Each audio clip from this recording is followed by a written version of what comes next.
We're going to follow the link to tank tree to see where that takes us. And it takes us to part service where the tank is created. So this is a part studio where the tank is created, and we actually see that we get exactly this tank. And in the feature script where this tank is created, there's a very convenient piece added here where there are all these inputs that are needed by this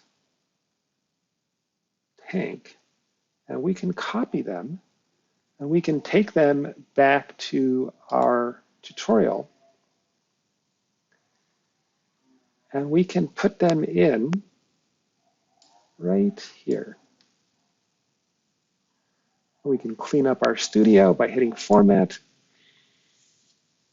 And so now we've added all these inputs into Tank 1. And let's just go check. If we look at our feature script notices, what have we got? Well, we're seeing that we have an error here. And I'm curious, where is there an error showing up? And it's saying that the error is showing up inside the Part Studio, inside the Part Studio tree, which is where a lot of the calculations are done that link the various elements together of a hierarchy of smart components. And right here is a place in our code where the problem is happening.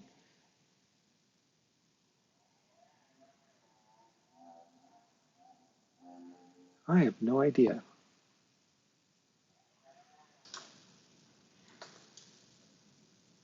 Let's click on the tank tree and see where that takes us. It takes us to part service where a bunch of different parts are made, including this tank that we've been playing with.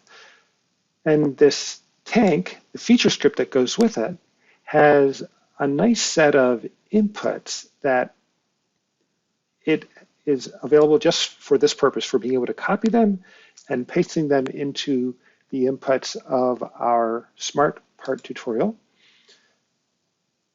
And we'll place them right here in the inputs. So paste them in there.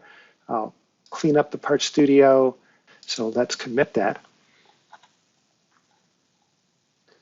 And then let's see what happens. So we have our part is showing nicely, our tank is showing nicely, and we're down to just 2 error messages. It's saying that the required input, implementation partner, and rep is not found.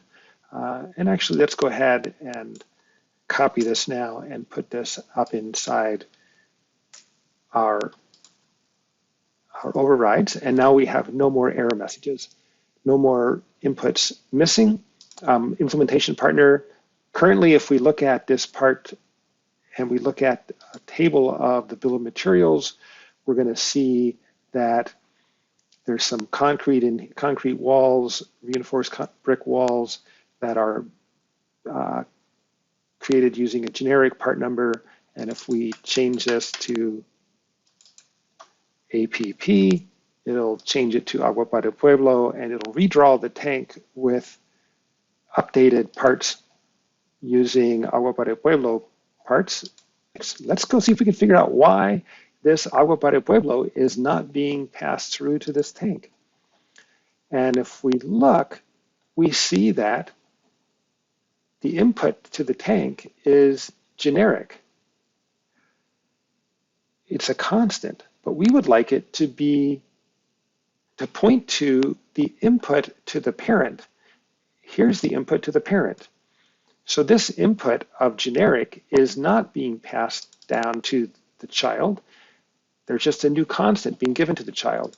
So in order to pass this down through, we need to type in $, period, and then what's the name of the parameter? The parameter's name is IP. And so that will grab this IP and pass it down to the child.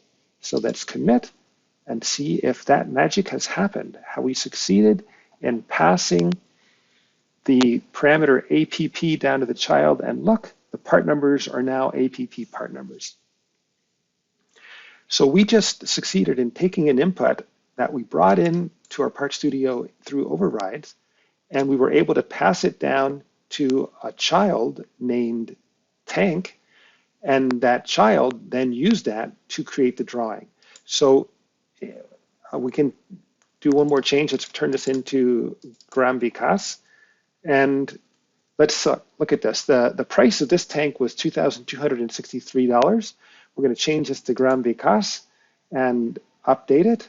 And so now the price is $2,459. So we changed parts, slightly different specifications, costs changed slightly, all based on changing an input at the parent level and having that cascade down to the child.